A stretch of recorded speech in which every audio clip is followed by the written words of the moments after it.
Okay, let's get it cracking. I got the information right here. Ladies and gentlemen, it's been a long time, but we're back. This might be the encore ceremony right here. Trey Gibson, Big Thanks Fantasy Football. I'm waiting for you to finish the queue. And we're here. We're going to give you a rundown of what happened this season. Very simple.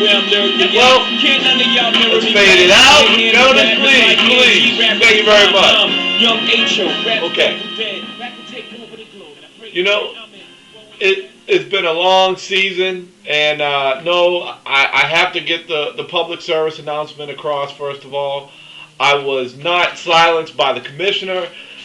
Mainly what happened was, as being a head coach myself and a general manager, I felt it was necessary for me to most importantly give my direction and my opportunity to my team to advance as much as possible.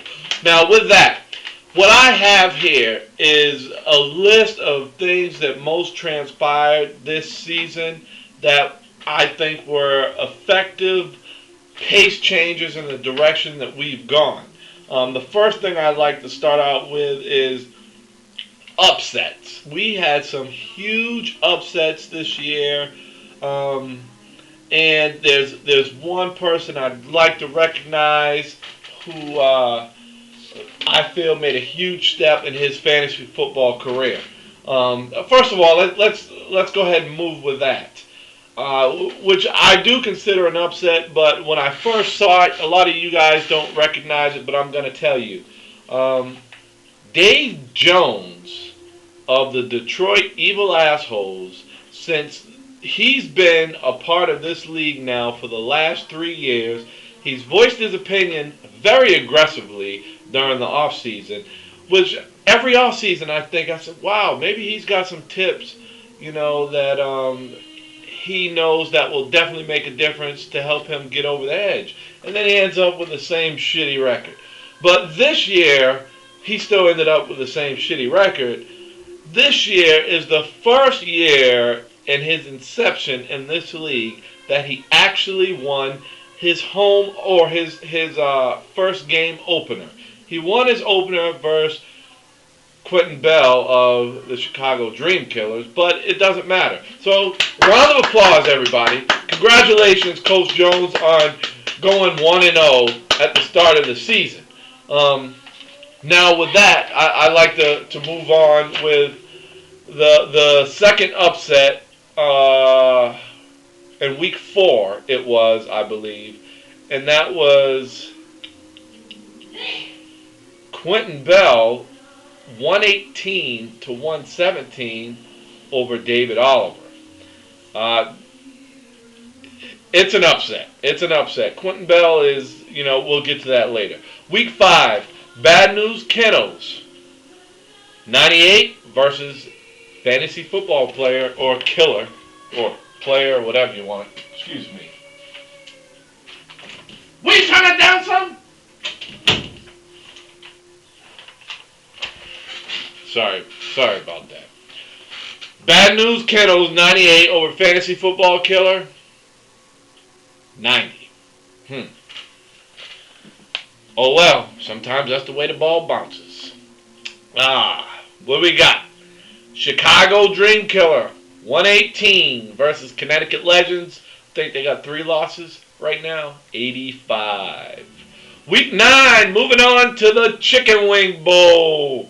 And for some people, this was a tough pill to swallow, but hey, this thing happens sometime when there's that late night adjustment because of the statistics. The NFL said no, this wasn't a sack, and obviously you get 2 points.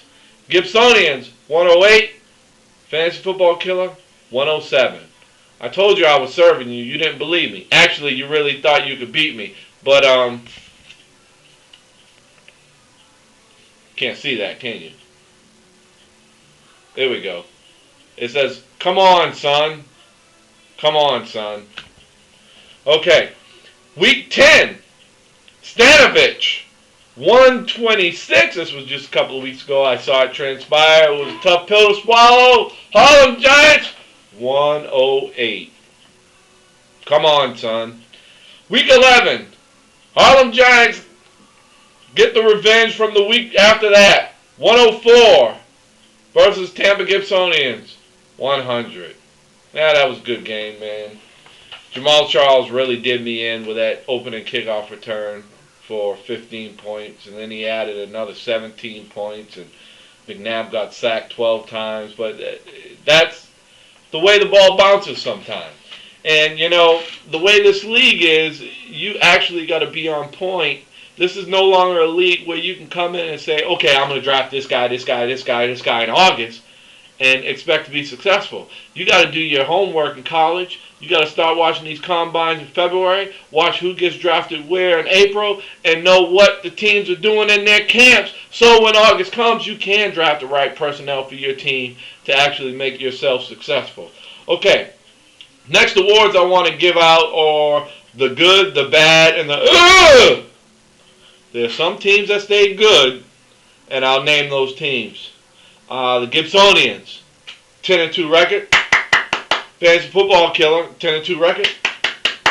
Bad News Cockblockers maintained 7-5. 7-5, I believe, is where they won the championship last year. They're still the champion until they get knocked off. So that's still the good. Harlem Giants and Connecticut Legends also did very well.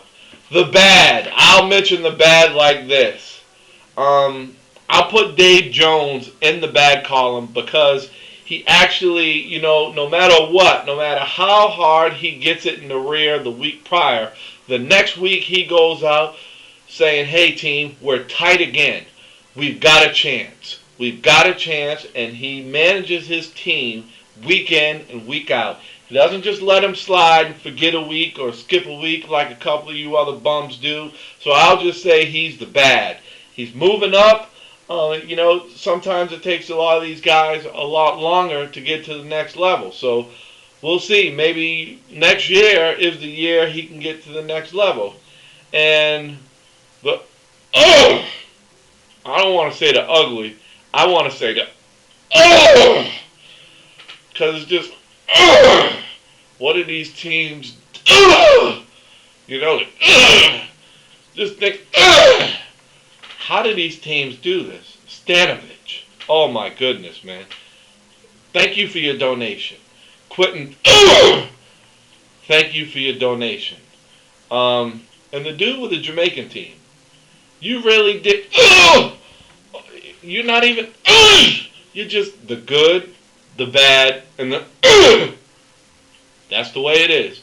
Ladies and gentlemen, thank you for coming out and witnessing the season recap on all the upsets. The coaches have made a difference, and we're going into the playoffs. Stay tuned for the playoff preview. I'm Trey Gibson. This is Big Things Fantasy Football. We'll see you shortly.